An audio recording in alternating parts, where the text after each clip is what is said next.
We'll continue our review of gross anatomy now with a discussion of the upper limb.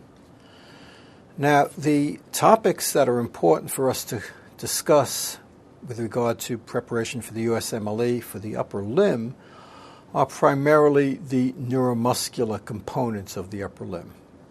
Most of the questions that we would see with regard to the upper limb are going to be nerve injury questions, with either nerves that are injured and questions about functional losses associated with those injuries, or functional losses and questions about what nerve injury or how did that nerve injury occur.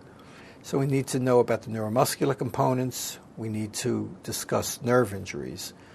Of lesser importance, so we'll spend very brief time on it, is the arterial supply, and then we'll talk about a couple of areas of skeletal injuries in the region of the shoulder and the region of the wrist.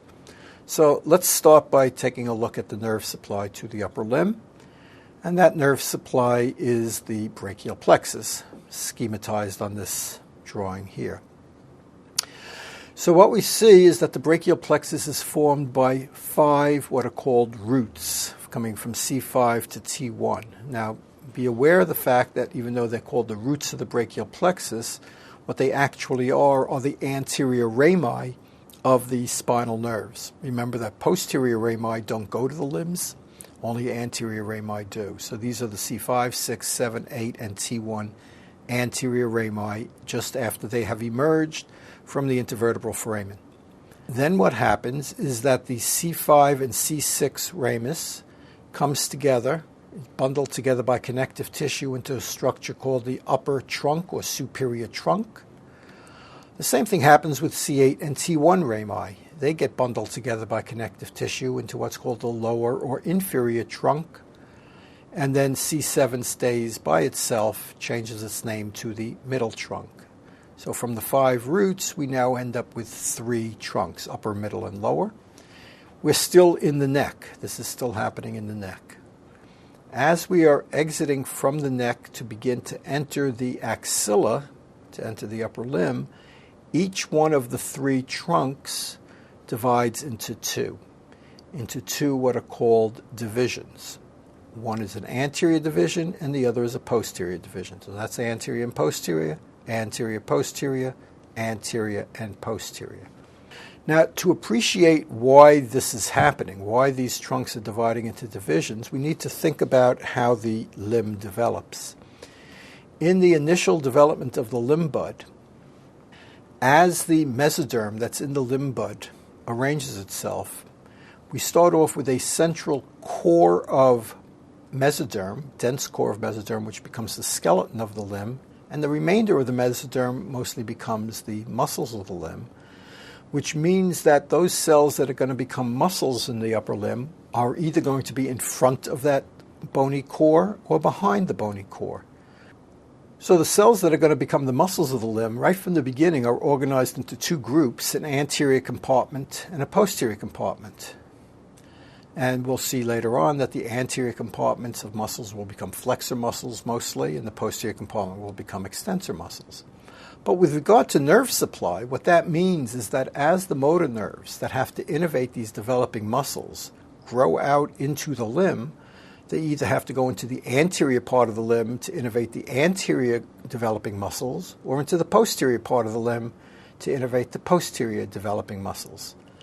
And so we still, in the adult, see a reflection of that bifurcation of pathways, with the anteriorly migrating fibers being in the anterior compartment and the posterior migrating fibers being in the posterior division. Anterior and posterior divisions going to anterior and posterior compartments. So that's going to be true for each of the 3. What that tells us is that any motor fiber that's in any of the 3 anterior divisions will be a motor fiber innervating an anterior compartment muscle, and any motor fiber in any of the 3 posterior divisions will be a motor fiber that will innervate a posterior compartment muscle. Then, as we proceed out into the axilla, what we see is that the anterior division of the upper and middle trunk get bundled together into what's called the lateral cord. The anterior division of the lower trunk stays by itself and changes its name to medial cord, and the posterior divisions of all three trunks get bundled together and gets to be called the posterior cord. So as we pass through the axilla, we have a lateral, a medial, and a posterior cord.